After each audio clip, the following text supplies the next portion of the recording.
Negeri ini memanggilmu kawan. Belajar bergerak berbagi untuk negeri. Guru penggerak majukan pendidikan. Guru penggerak menghamba pada murid. Kreatif rancang pembelajaran. Hargai potensi, tingkatkan prestasi. Lahirkan profil pelajar Pancasila. Belajar bergerak berbagi untuk negeri. Kita menjalin kolaborasi. Belajar bergerak berbagi untuk negeri. Demi bakti pada Ibu Pertiwi.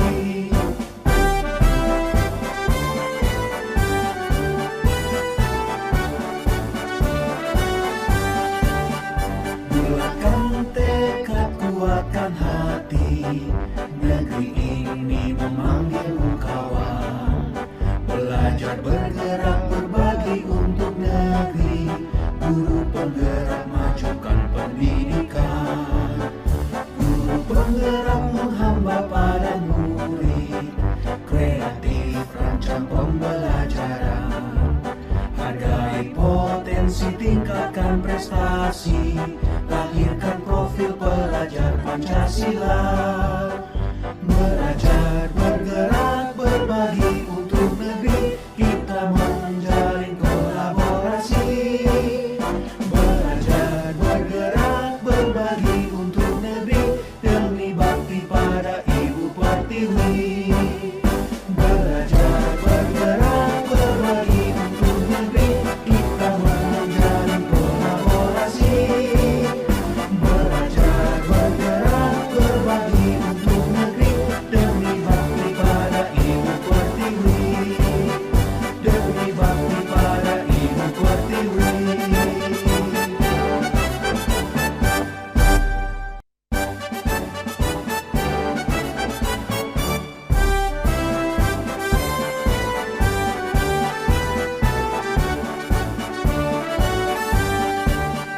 Bulatkan tekad, kuatkan hati. Negeri ini memanggilmu kawan. Belajar bergerak berbagi untuk negeri. Guru penggerak majukan pendidikan. Bapak kepala sekolah atau yang mewakili yang saya hormati, Bapak Ibu guru semuanya, adik-adik, yang pertama saya ucapkan terima kasih banyak atas kesediaan waktunya sehingga pada kesempatan siang hari ini saya melakukan satu kegiatan di bagian modul 1.4. Salah satu tugas yang harus saya lalui sebagai calon guru penggerak yaitu tentang penyebaran pemahaman budaya positif. Karena itu saya minta kepada Bapak Ibu dan adik-adik, terutama Bapak kepala sekolah, untuk mungkin kita membuka kegiatan ini sekaligus saya akan melakukan presentasi penyebaran pemahaman tentang budaya positif yang ada di sekolah. Selanjutnya pada kesempatan ini mengawali kegiatan, guru minta salah satu adik-adik untuk memimpin berdoa.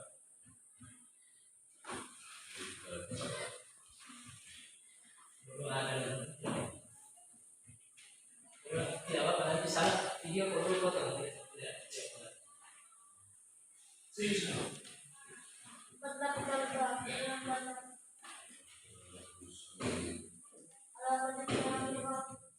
Terima kasih karena telah menunjukkan pengalaman pembahasan sekolah penengah KBN. Kami mohon bimbing kami agar KBN kami berjalan dengan lancar hingga hanya urus mengikuti pendidikan sepanjang masa dan dapat. Ya, terima kasih banyak kepada yang sudah memimpin kita berdoa. Selanjutnya sebelum saya mulai presentasi saya, mungkin pada kesempatan ini saya meminta sedikit pembukaan atau sapaan atau penguatan dari Bapak Kepala Sekolah atau yang wakil. Selanjutnya saya Baik, terima kasih. kasih kalian semua. Semua. Hari ini Pak Udin akan melaksanakan salah satu tugas di mana tugas ini juga sangat bersyukur kita. Di samping dia melaksanakan tugas, di samping itu juga ilmu yang kita dapat, pengalaman yang kita dapat di materi yang akan disampaikan atau akan disampaikan oleh Bapak kita. Itu materi tentang penyebaran pemahaman budaya positif. Jadi saya harapkan adik-adik bisa mendengar dengan baik, apa saja yang disampaikan paling-paling dalam materi itu, apa yang harus kita lakukan, harapan pasti ada. Kalau begitu jadi saya minta tadi bisa dengar dengan baik, duduk dengan tenang, lalu kalau ada pertanyaan sebentar bisa ditanya kalau tidak paham atau tidak kurang paham dengan materi yang disampaikan oleh Pak Udin. Bisa bertanya lebih jauh daripada kemudian. Hanya itu bisa berbanyak. Saya buka kegiatan tugas Pak Udin ini dengan resmi.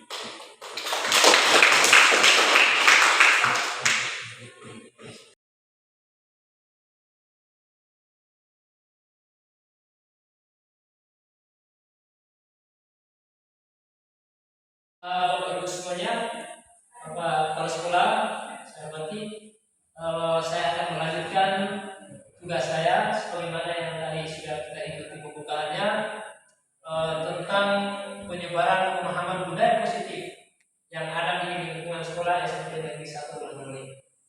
Oke, next.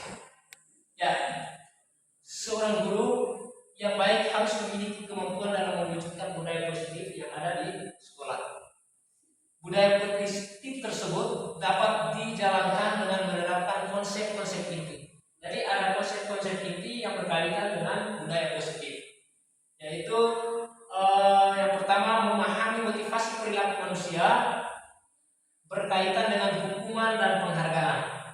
Jadi bagaimana sebagai guru di dalam melaksanakan tugasnya sebagai guru mampu memahami dan memaknai tentang bagaimana perannya sehingga di dalam menjalankan tugasnya sebagai guru mampu benar-benar menerapkan fungsi kontrolnya dengan baik. Kemudian yang berikut adalah posisi kontrol seorang guru. Jadi posisi kontrol ini juga harus penting untuk kita laksanakan atau kita terapkan. Ada beberapa posisi kontrol. Jadi guru sebagai pemberi hukuman, ya sebagai pemberi hukuman, sampai dengan yang terakhir adalah bagaimana kedudukan dan peran guru berperan sebagai seorang manajer. Jadi di dalam ketika terjadi ada kesalahan atau kelalaian yang dialami oleh siswa, bagaimana peran kita sebagai seorang manajer itu di dalam menyelesaikan permasalahan yang dihadapi oleh siswa. Kemudian yang berikut adalah pembuatan keyakinan kelas. Jadi keyakinan kelas ini bagaimana kita bentuk, kita buat sehingga siswa menjadi terarah, kehidupan dalam di lingkungan sekolah itu menjadi terarah berdasarkan nilai-nilai keyakinan yang sudah kita susun. Itu ya nanti akan kita pelajari. Kemudian yang berikut adalah penerapan segitiga restitusi. Jadi bagaimana siswa guru menyelesaikan permasalahan dengan menerapkan segitiga restitusi. Berikut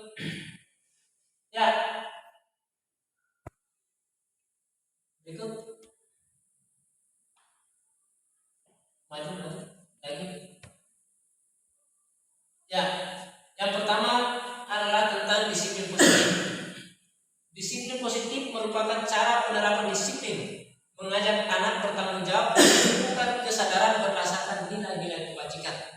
Dan nilai-nilai kebajikan yang kita munculkan di dalam kesepakatan kelas itu harus benar-benar diimplementasikan di dalam sekolah. Disiplin diri yang dapat mengontrol diri dalam melakukan segala tindakan disiplin diri dapat membuat murid memahami dan menyadari berdasarkan motivasi internal, bukan akibat paksaan, ujian ataupun hukuman. Jadi siswa rasa disiplin yang tumbuh dari dalam siswa itu benar-benar terdorong dari dalam dirinya, bukan disiplin karena dipaksa oleh guru. Jadi kita usahakan kita punya budaya yang ada di sekolah itu bagaimana siswa mampu menyadari bahwa saya harus disiplin berdasarkan nilai-nilai kebijakan, nilai-nilai kebajikan.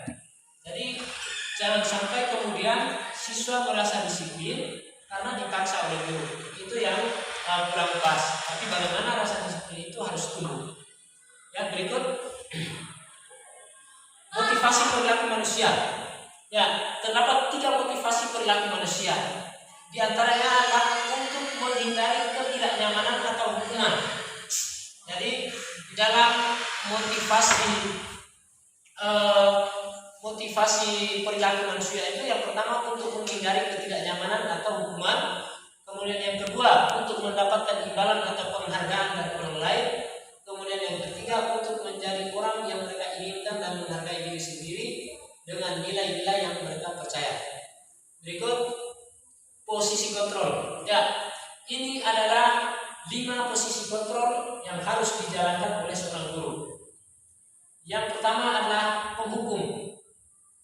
Penghukum ini adalah salah satu tindakan yang dilakukan oleh guru yang muncul secara spontan dan dalam model satu arah. Jadi begitu siswa melakukan kesalahan, guru kemudian tiba-tiba memberikan hukuman. Kamu misalnya lari keliling lapangan. Nah, ini adalah salah satu ciri atau fungsi kontrol guru dalam memberikan hukuman. Dan kalau kita tahu Bapak Ibu dan anak-anak semua bahwa posisi guru sebagai penghukum itu sebenarnya kita alangkah baiknya kita hindari. Bagaimana kita memposisikan diri sebagai pemantau, atau lebih bagusnya lagi sebagai teman, alangkah lebih bagusnya lagi kita sebagai manajer. Jadi yang kedua adalah pengobatan merasa bersalah. Bagaimana kesalahan yang dilakukan oleh seorang anak itu, guru berperan untuk mendorong atau memberikan pengarahan supaya anak benar-benar merasa dan menyadari bahwa yang dia lakukan itu adalah merupakan satu hal yang salah. Sehingga kita jangan tiba-tiba kemudian memberikan satu pernyataan bahwa kamu salah, jangan. Tapi bagaimana kita mendorong, misalnya si Bito misalnya Edi, kita punya di sini Edi sering datang terlambat. Tugas guru adalah bagaimana supaya membuat Edi itu menyadari bahwa yang dia lakukan setiap hari dalam hal itu terlambat itu adalah satu kesalahan.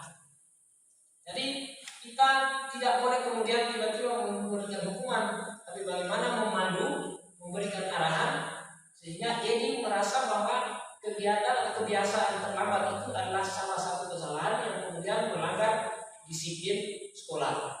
Kemudian yang ketiga pemantau, kemudian yang keempat teman. Pada posisi teman, bagaimana kita memperlakukan anak-anak kita ini sebagai teman.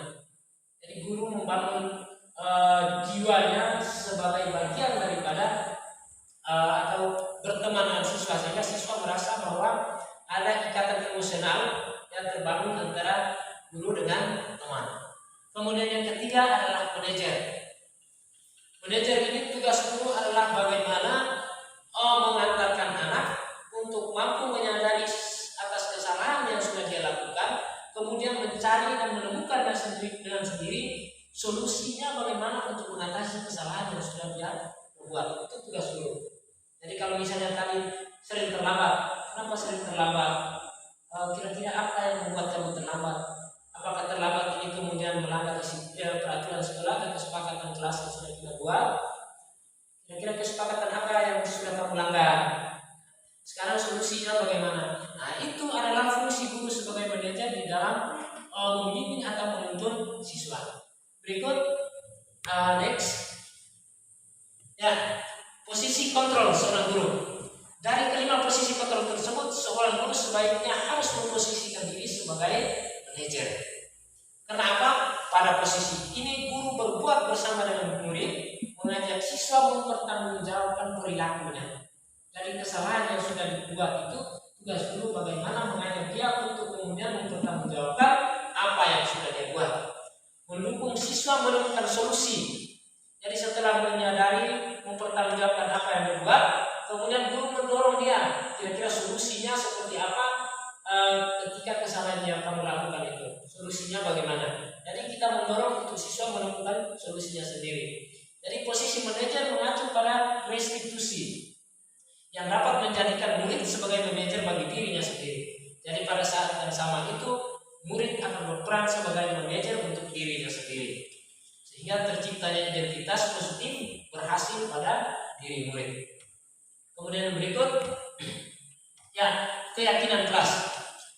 Perlu kita tahu Bapak Ibu dan anak-anak semuanya bahwa keyakinan kelas ini adalah bagian daripada kesepakatan kelas. Jadi di dalam kesepakatan kelas itu ada peraturan kelas dan ada keyakinan kelas.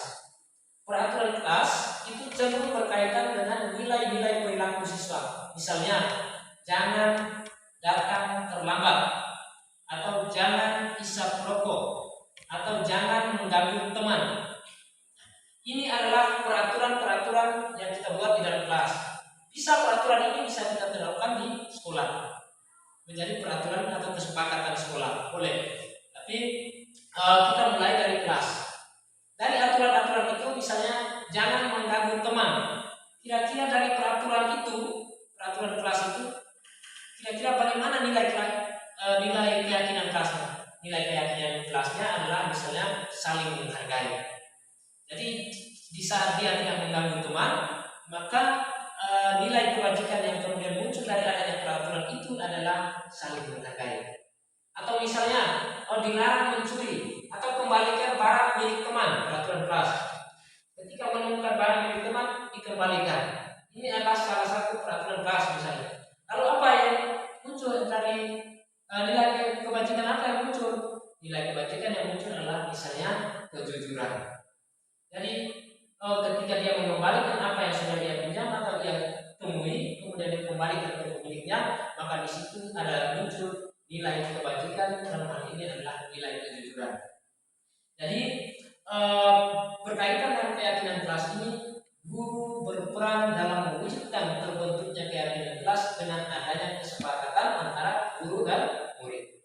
Jadi di dalam proses menyusun keyakinan kelas, alangkah baiknya, di dalam menyusun peraturan kelas, alangkah baiknya kalau kita menyusun dengan melibatkan siswa. Jadi peraturan itu kalau bisa dimunculkan oleh diri siswa. Jadi guru berperan bagaimana mendorong siswa untuk mengemukakan pendapatnya berkaitan dengan peraturan-peraturan yang harus dilaksanakan di dalam kelas. Jadi guru memberikan keluasan kepada peserta didik untuk membuat peraturan kelas. Jadi keyakinan kelas berupa pernyataan-pernyataan universal yang mudah diingat dan dipahami dan harus diterapkan di lingkungan sekolah. Sebagaimana yang sudah saya jelaskan tadi bahwa dia merupakan pernyataan-pernyataan universal atau nilai-nilai kebajikan tadi. Itu ya, ini adalah segitiga restitusi. Segitiga restitusi dalam penyelesaian masalah. Jadi bagaimana peran kita sebagai guru ketika siswa mengalami masalah dan bagaimana sikap dan tugas kita menyelesaikan masalah itu. Ini juga penting Bapak Ibu. Jangan sampai kemudian kita selalu menerapkan yang namanya posisi kontrol, hukuman. Itu kalau dalam dunia pendidikan sekarang itu sebenarnya sudah tidak dianjurkan lagi demikian. Tapi bagaimana kita mencoba untuk menerapkan segitiga restitusi. Jadi guru berperan sebagai manajer tadi, menggunakan segitiga restitusi di dalam menyelesaikan masalah melalui 3 tahapan, yaitu menstabilkan identitas, validasi tindakan yang salah, dan menanyakan keyakinan. Supaya identitas siswa itu terbentuk, kemudian siswa sendiri memvalidasi atas kesalahan yang dia perbuat, dan keyakinan apa yang sudah muncul ketika adanya validasi tindakan yang dilakukan oleh siswa. Tujuannya adalah menghasilkan murid yang mandiri dan bertanggung jawab. Berikut.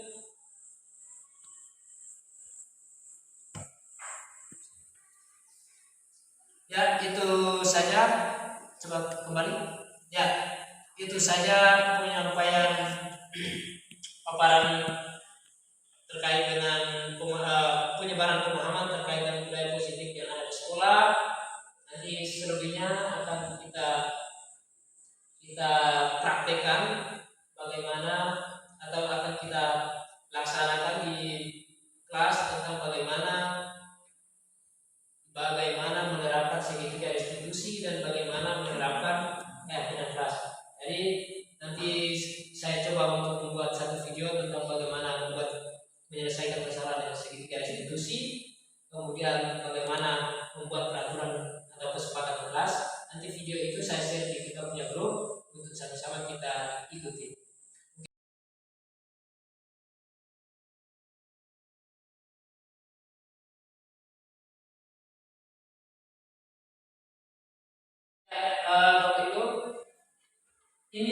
misalnya contoh keyakinan kelas, keyakinan sekolah bisa.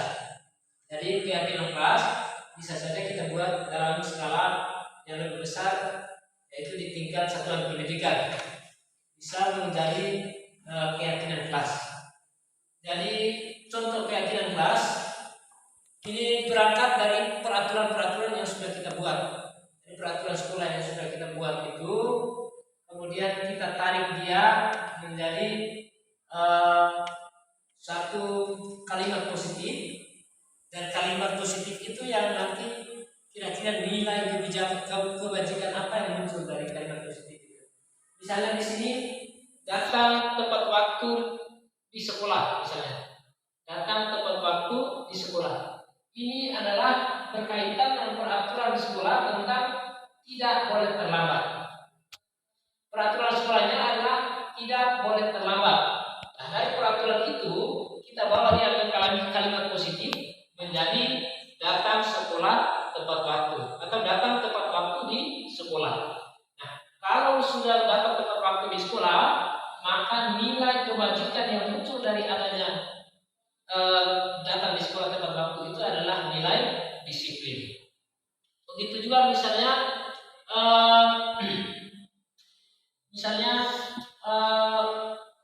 poin yang berikut tentang mengerjakan tugas tepat waktu.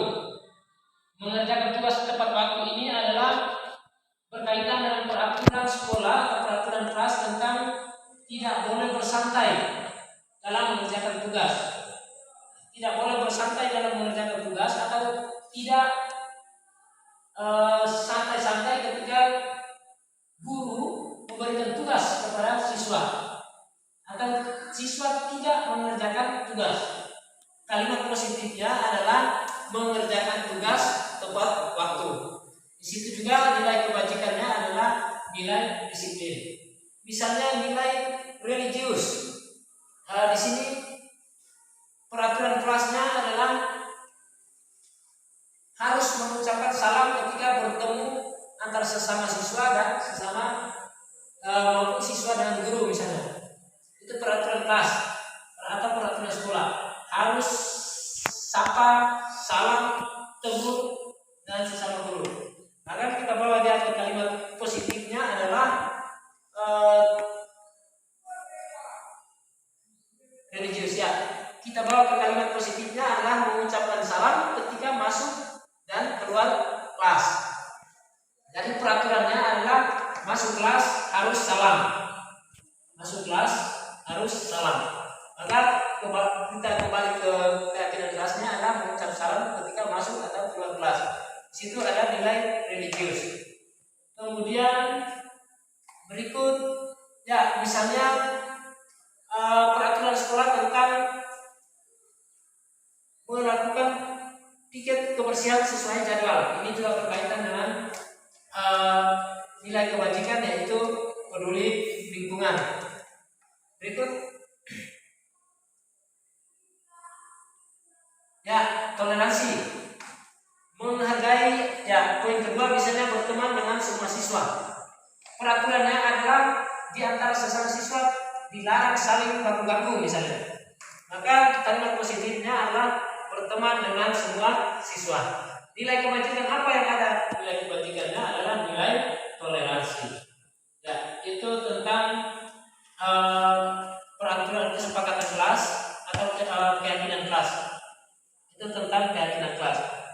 Berikut kita ke segitiga restitusi. Ya, jadi yang pertama coba geser sedikit ke atas di halaman 8. Ya, di halaman 9. Ya, yang pertama guru berperan sebagai manajer menggunakan segitiga restitusi dalam menyelesaikan masalah melalui 3 tahapan. Yang pertama menstabilkan identitas. Contoh menstabilkan identitas ini begini Bapak Ibu, ada sebuah misalnya ketika satu ada kesalahan yang dilakukan oleh siswa, maka guru sebaiknya mengajukan pertanyaan begini.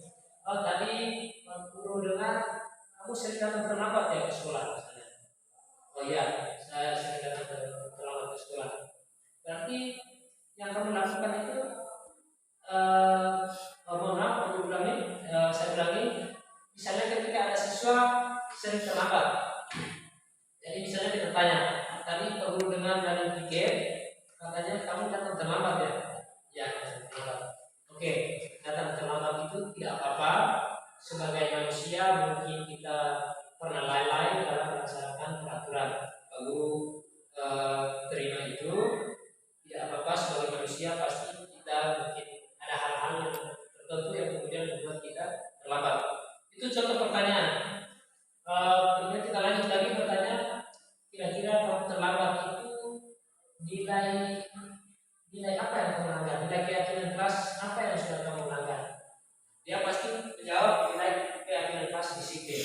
Maka di situ siswa sudah mulai mencoba untuk menyadari apa yang sudah dia lakukan, kesalahan apa yang sudah dia lakukan. Kemudian kesalahan itu kira-kira berkaitan dengan peraturan dan keyakinan kelas mana yang dia sudah langgar. Jadi pertanyaan pertama tadi, tidak apa-apa sebagai manusia mungkin kita ada kesalahan kecil yang membuat kita menjadi terlambat. Nah ini adalah contoh pernyataan yang dikeluarkan oleh guru di dalam memberikan penguatan terhadap siswa untuk bagaimana siswa mampu menstabilkan identitasnya. Kemudian yang kedua, kita mencoba untuk bagaimana menggiring siswa supaya mampu menemukan atau mampu menyadari kesalahan yang dia perbuat. Itu sebagaimana yang sudah saya sampaikan tadi. Kira-kira kamu terlambat ini nilai keyakinan kelas apa yang sudah kamu langgar? Kalau misalnya dia jawab kemudian saya melanggar nilai disiplin. Di situ siswa mulai menyadari apa yang dia langgar dari keyakinan atau kesepakatan kelas yang sudah dibuat. Nah, tugas guru selanjutnya adalah bagaimana supaya siswa itu mampu mencari solusi atas apa yang sudah dia lakukan. Tapi sebelumnya jangan lupa kita perlu bertanya tentang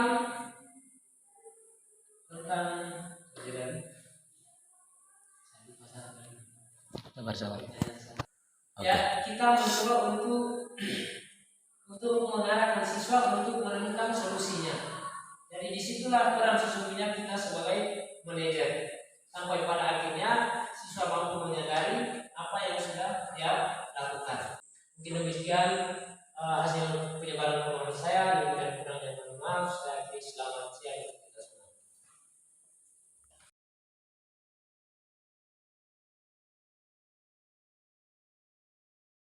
Berikut ini adalah hasil refleksi terhadap apa yang sudah kita pelajari tadi. Pak Guru. Saya minta kepada Bapak Ibu semuanya, saya memohon untuk mengisi kertas ini kaitan dengan refleksi. Kira-kira apa yang kita dapatkan dari adanya kegiatan ini. Kira-kira yang kedua mungkin apa yang kita laksanakan ke depan setelah mengikuti kegiatan ini. Jadi saya bagikan untuk adik-adik dan Bapak Ibu guru mohon untuk diisi.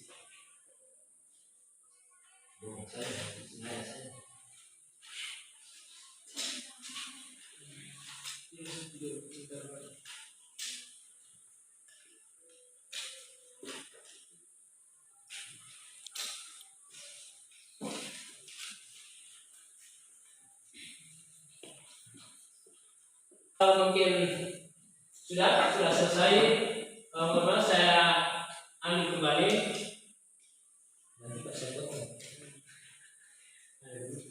Sudah selesai semua? Sudah tulis? Oke. Masih sebentar tulis.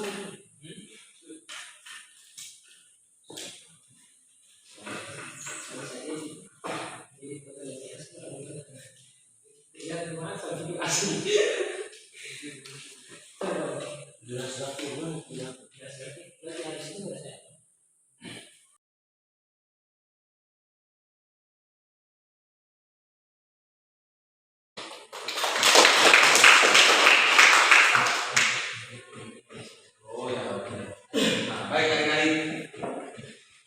Terima kasih Pak Udin. Di samping sudah menjalankan tugas, tetapi di samping tugas sudah memberikan hal banyak positif tentang bagaimana kita punya pemahaman terhadap budaya. disiplin budaya yang kita jalankan di sekolah ini. Baik, terima kasih banyak Rodin yang sudah membantu ini. Walaupun hanya tugas, tetapi ini bermanfaat dan saya sangat bermanfaat dan sudah kita dengar bersama ya. Jadi ya, apa yang kita dengar bisa kita ulang, terapkan di rumah, di lingkungan dan juga kembali ke sekolah kita terapkan di sekolah. Baik, terima kasih. Ya, terima kasih banyak kepada kepala sekolah dengan sedikit penguatan tadi yang luar biasa. Mudah-mudahan apa yang sudah saya sampaikan tadi dapat kita laksanakan dan kita terapkan di kita punya lingkungan sekolah SMP 1. Mungkin demikian rangkaian kegiatan kita di siang hari ini. Lebih dan kurangnya saya mohon maaf. Saya kira selamat siang untuk kita semua.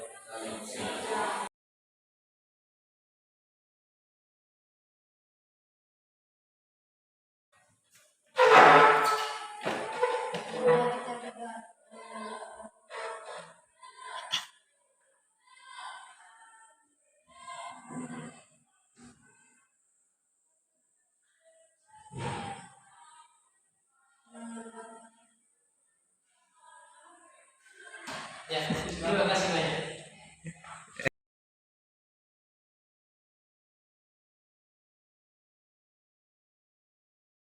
Ya, selamat siang terus. Ya, dari begini Joseph, tadi Pak Guru pagi ke sini, itu Pak Guru ada pengajian.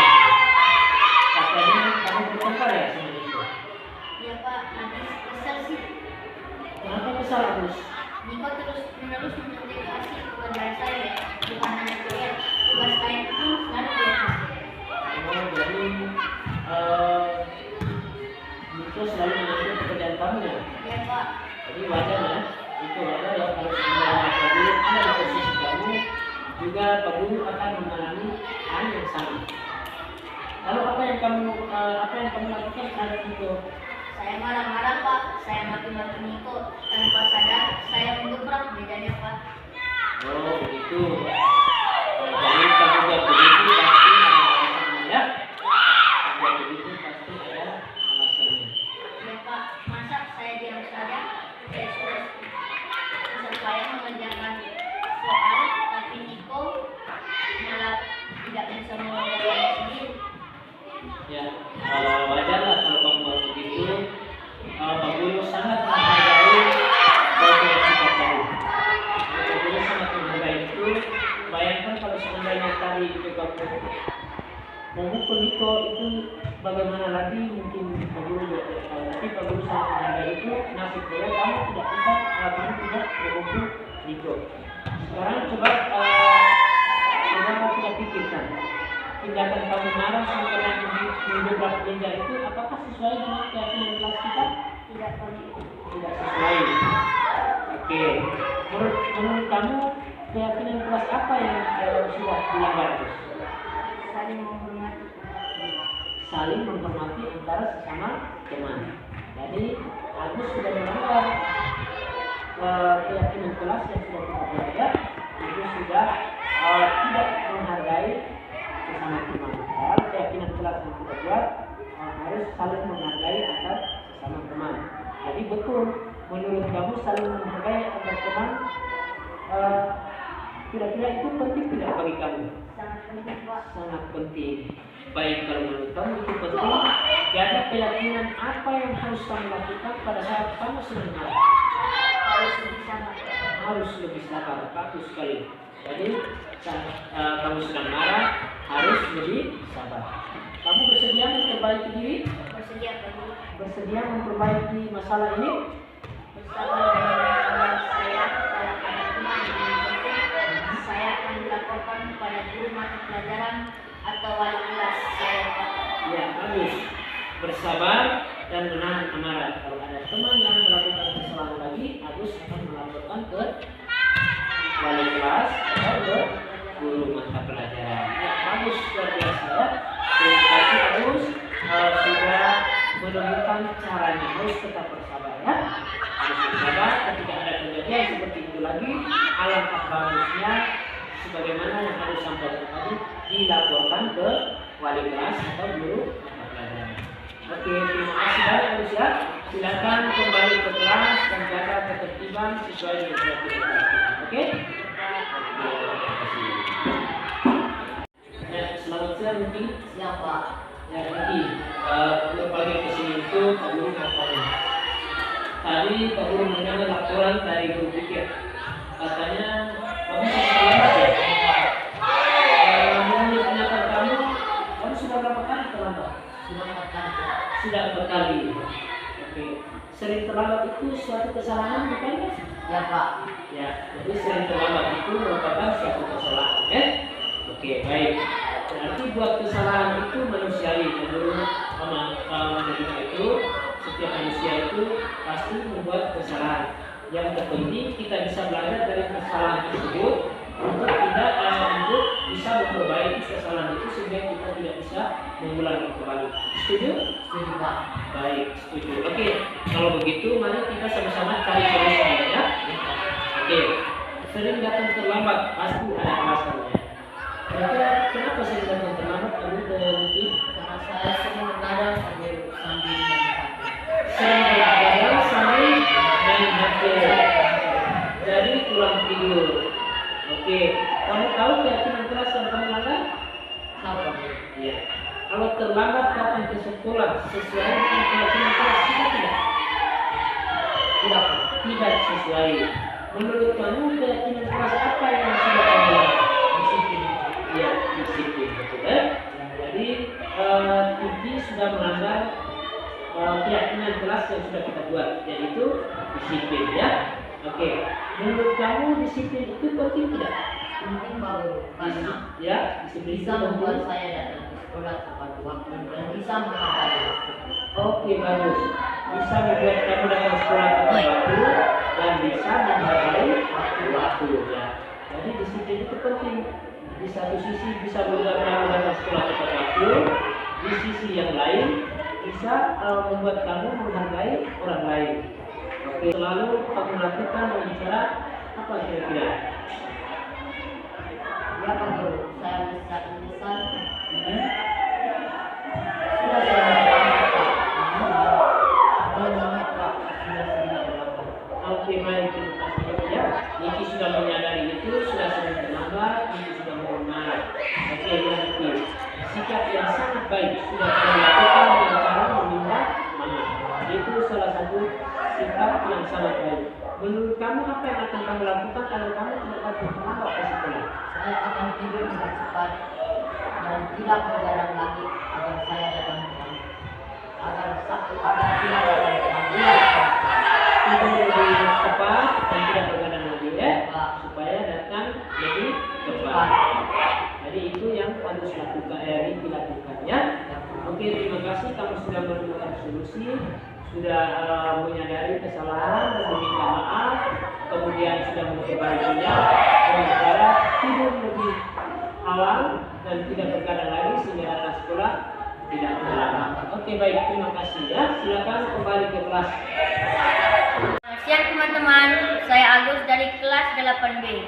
Saya senang sekali diajak diskusi dengan Bapak Guru untuk dapat mengendalikan diri dari amarah karena perilaku teman sekelas saya harus banyak belajar bersabar dan dapat menghormati teman-teman. Selamat pagi anak-anak. Baik, Pak. Pada pagi hari ini kita akan membuat kesepakatan kelas. Ya, Pak Guru sudah tempel di sini. Kita akan membuat kesepakatan kelas. Nah, kesepakatan kelas ini terdiri dari 2 bagian penting. Ada peraturan kelas, ada keyakinan Kelas. Ada apa saja di sini?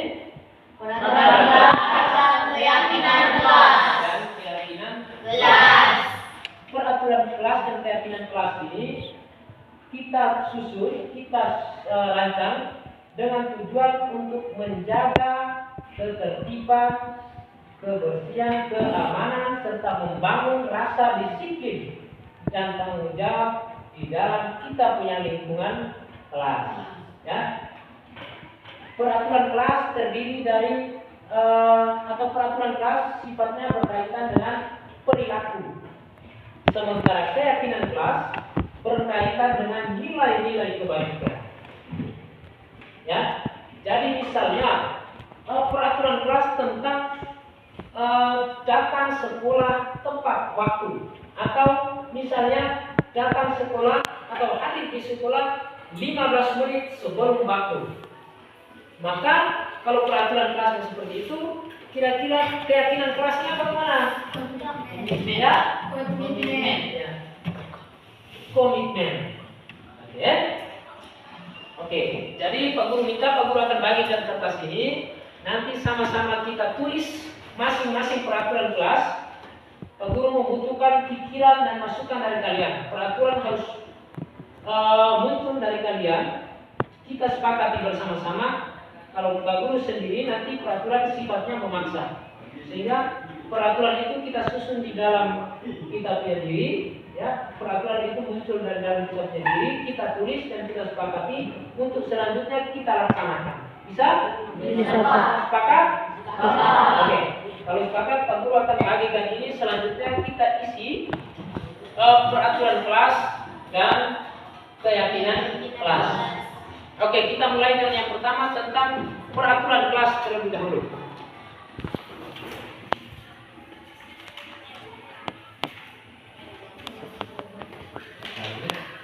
Ini alat tulisnya, nanti bisa dipakai. Pakai untuk alat tulis.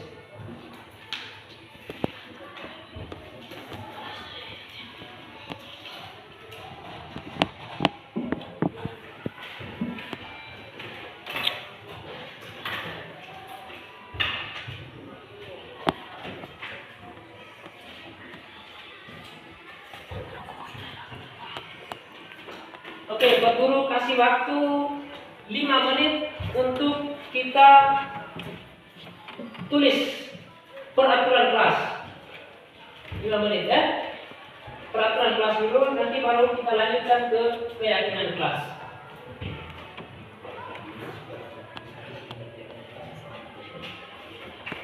Tidak.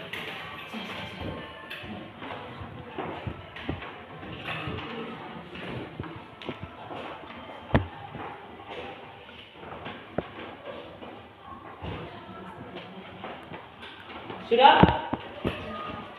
Sudah?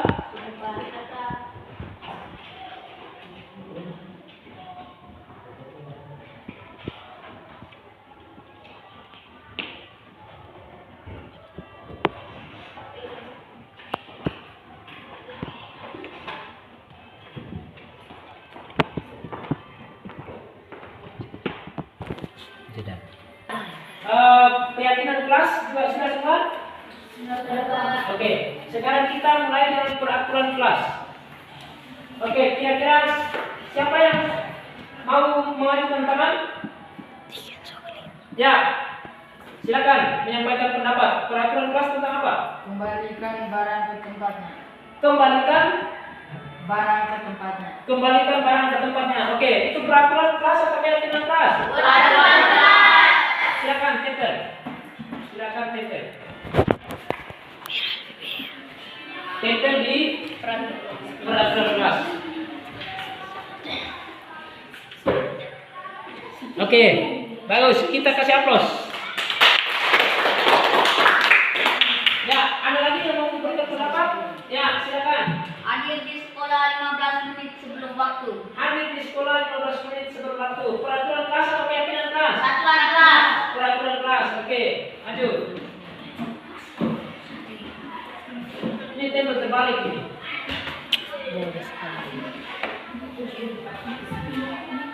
Ambil lagi apa itu yang terbalik?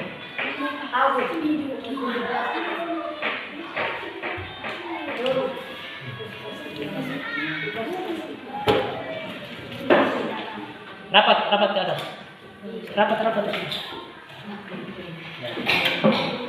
Oke. Bisa tidak?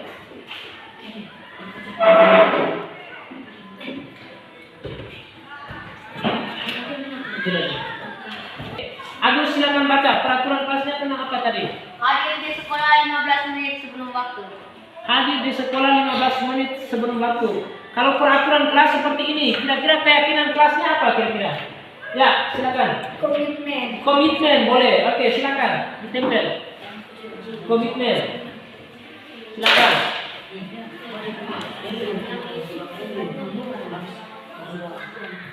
PP-nya di keyakinan kelas sejajar dengan komitmen.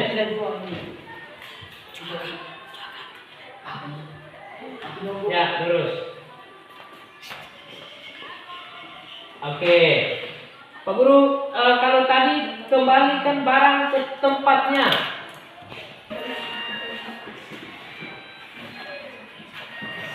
Oke. Kalau kembalikan barang ke tempatnya, itu keyakinan kelasnya apa kira-kira yang cocok? Bertanggung jawab. Bertanggung jawab. Bagus, silakan. Bertanggung jawab, tempel.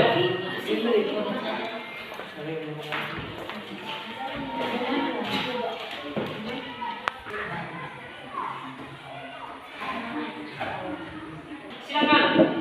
Apa di situ? Dilarang mengganggu orang lain. Dilarang mengganggu orang lain.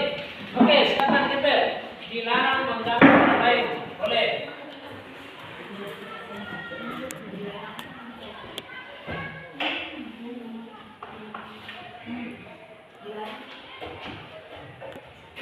Oke, mantap. Terima kasih. Dilarang mengganggu orang lain. Kalau nilai peraturan kelasnya dilarang mengganggu orang lain. Kira-kira keyakinan kelasnya tentang apa ini? Ya, tentang Menghormati orang lain. menghormati orang lain. Silakan.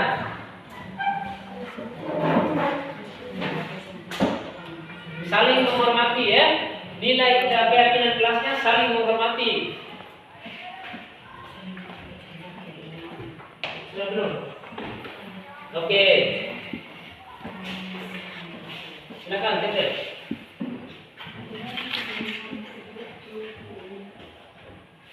Ya, ada lagi peraturan kelas yang lain? Ya, tentang apa? Dilarang menggunakan narkoba. Dilarang menggunakan narkoba. Oke, silakan, boleh.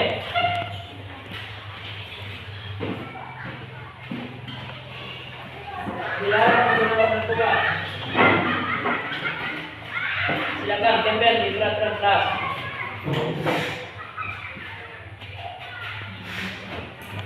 Kalau dilarang menggunakan narkoba berarti keyakinan kelasnya apa kita? Ya, tentang Jaga kesehatan. kesehatan boleh ya. Silakan.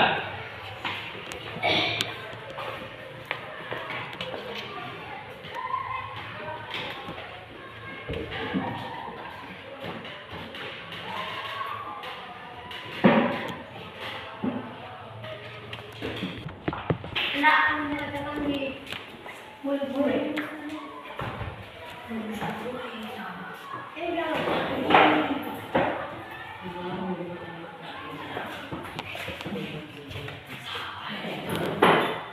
Oke.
Ini adalah kesepakatan kelas yang sudah kita susun ya.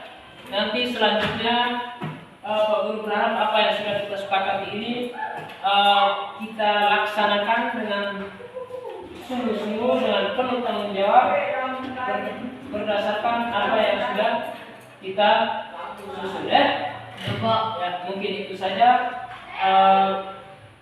Akan kita lanjutkan di pertemuan selanjutnya. Mengakhiri pertemuan kita hari ini, Pak Guru ucapkan selamat siang untuk kita semua. Selamat